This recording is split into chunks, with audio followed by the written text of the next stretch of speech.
welcome back, Aaron Dressel, current president of UCAR, Utah County or Utah Central Association of Realtors. Two types of businesses that a person can do. You know, a realtor is not a realtor. There are a lot of different flavors. All different kinds, yeah. You know, one of my favorite examples, I was thinking of this yesterday. I've got two four-wheelers up in my garage. Yeah. One of them is a four-wheel drive and just a very solid, beefy machine, and my wife digs it. And I've got a Samoan friend who weighs 290, and he digs it. It's a good machine for them. Yeah. Then I've got mine. I call it Diablo. It's fast. Yeah. It's a two-wheel drive. It's not going to climb pretty much anything, but it's just fast, and it's fast. fun. That's awesome. And so, you know, even in that category, four-wheelers are not four-wheelers. Yeah. And, you know, with that much introduction, I'm sure there are a different number of flavors of realtors, but what are you seeing? I think there's kind of two different tracks that agents go down when they get into the business. And the two different tracks, one is creating a business that's very transactional based, and the other is a business that's very relationship based. And the difference between those would be a transactional based business is really heavy in the lead generation, and it's very numbers driven as far as how to create business. So it might be based off of online lead conversion. So if I put this much money out, I'll generate this many leads.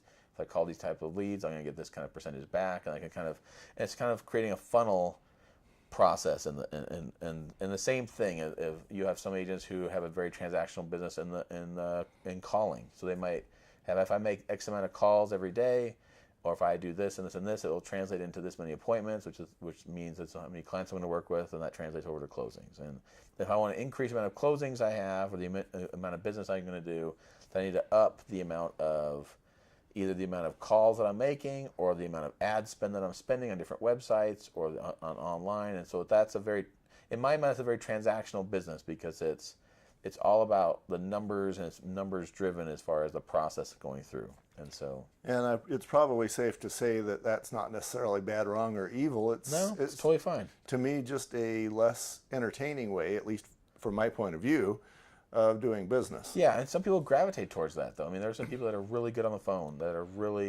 they're like machines, and they go with their call scripts, and they are really good at online lead generation. And so there are people that gravitate towards that system, and for some people, they are super successful in the arena. And there are coaching groups out there, there are trainers, there are brokerages that specialize in that skill set, and then that type of training. The other dynamic, which would be kind of the polar opposite in a certain extent, which would be more of a relationship-based business, which instead of having a very front-end heavy driving process where you're lead generating in, it's taking what type of relationships that are out there and then being able to leverage those relationships to be able to create more connections and more insights, and it's going deeper instead of wider.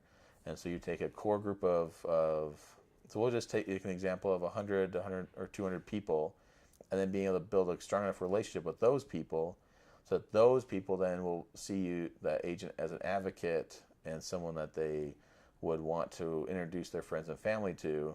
And then as you're marketing to that 100 or 200 people, then they are in turn giving you introduction to their 100 to 200 close relationships. So if you have 100 people that you're marketing to, and all 100 of those people know 100 people, well, then all of a sudden you're marketing to a group of 10,000 people. Right. Because now, instead of marketing to 10,000, which is more of the transactional based business, is I'm going to market to the 10,000 people through calling and marketing and online lead gen. Instead of marketing to that large group, I'm going to take a small group, and then those people are in turn giving me access to their people. Right. That makes sense to me. And, you know, I think a lot of realtors probably feel like they are doomed to failure if they make a list of people they know, and maybe it's 20 people.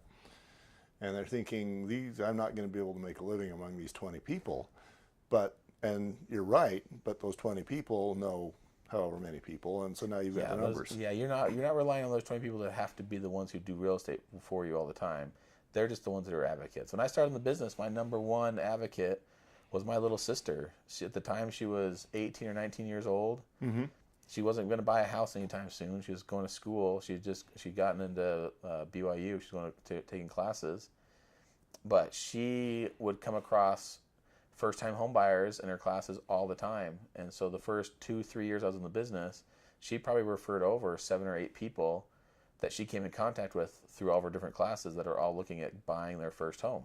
And so my sister, to this day, has never bought a house in Utah from me, but she represented a lot of different sales and people I was able to help, because when she'd hear people talking about needing to buy a house, she'd like, oh, you should talk to my brother, and she'd get me connected with them, and that's how So it it started. might be safe to say that if you, as the realtor, if you even have a very small handful, I mean, you could probably count them on one hand. I was going to say less than one hand, but that's kind of impossible. On one hand, you might be doing very well.